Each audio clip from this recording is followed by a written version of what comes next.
Bonjour tout le monde, je suis ravie de vous retrouver dans cette nouvelle vidéo où nous allons parler du droit des étrangers et notamment l'entrée sur le territoire français. Vous devez connaître impérativement l'article L211-1 du CESEDA. Le séjour en France, qu'il soit de courte ou de longue durée, est soumis à une condition d'entrée régulière sur le territoire français et cette entrée se justifie par la présentation d'un visa. On distingue le visa selon le motif de déplacement ou selon la durée du déplacement, inférieure ou supérieure à 3 mois. Un visa, c'est un document qui est délivré non pas par le pays d'origine, mais par le pays de destination. Vous habitez en France, vous souhaitez aller en Chine, c'est la Chine qui va vous délivrer ce visa et non la France. Vous devrez donc aller à l'ambassade de Chine en France pour en faire la demande. Donc, vous faites la demande de visa auprès de l'ambassade ou du consulat du pays où vous souhaitez vous rendre. Il est obligatoire pour certains pays, mais pas pour tous les pays. Le visa est une condition nécessaire, mais pas suffisante pour pouvoir entrer sur le territoire étranger. Vous devez savoir qu'il existe 3 catégories de visas. Vous avez le visa de transit, qui va vous permettre de faire une escale.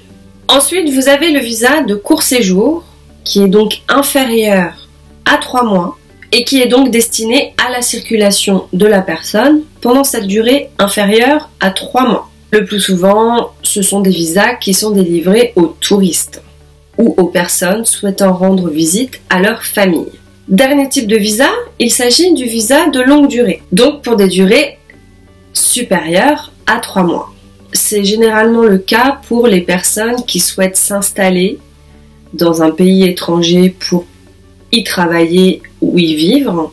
On parle notamment de visa d'intégration. Pour le visa de court séjour, comme je vous l'ai dit, c'est un visa qui ne doit pas dépasser 3 mois. L'objectif de ce visa, c'est bien évidemment un court passage sur le territoire étranger. Ce type de visa n'entraîne aucun droit à l'établissement. Vous avez un règlement européen qui va fixer une liste des pays dont les ressortissants sont soumis à une obligation de visa. Le consulat va demander un certain nombre de documents administratifs pour pouvoir délivrer le fameux visa. Il pourra s'agir d'une preuve de moyens de subsistance pour vivre en Europe.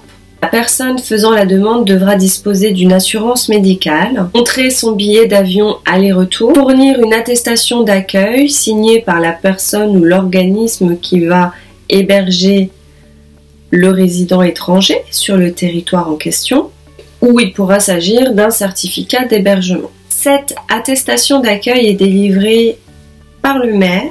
Un étranger peut être dispensé d'une demande de visa pour un séjour à caractère humanitaire, lorsque la visite est motivée par une cause médicale urgente ou lorsque la visite est motivée pour des obsèques d'un membre d'une famille ou une maladie grave d'un proche. Le refus d'une demande de visa doit être motivé. Le consul ou l'ambassadeur a un pouvoir discrétionnaire, mais attention, c'est un pouvoir non arbitraire. Faites-vous un petit récapitulatif sur les visas biométriques.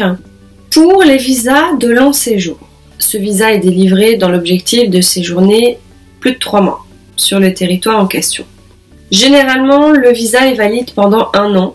Il est délivré pour permettre l'installation de la personne sur le territoire en question. Il peut être délivré dans 3 situations. À des fins familiales, pour toute forme d'immigration familiale, pour les conjoints des Français. Ce visa est obligatoire pour les motifs suivants: le travail et les études.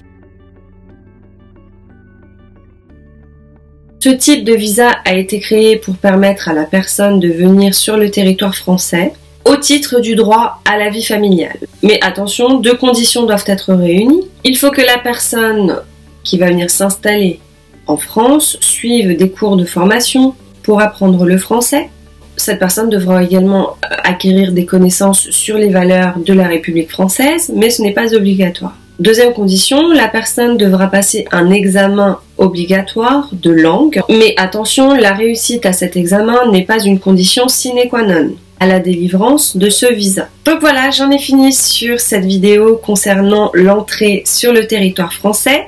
J'espère que cette vidéo vous aura plu. N'hésitez pas à mettre des petits pouces vers le haut, ça me fait toujours très plaisir. Je vous dis à bientôt dans une nouvelle vidéo. Salut!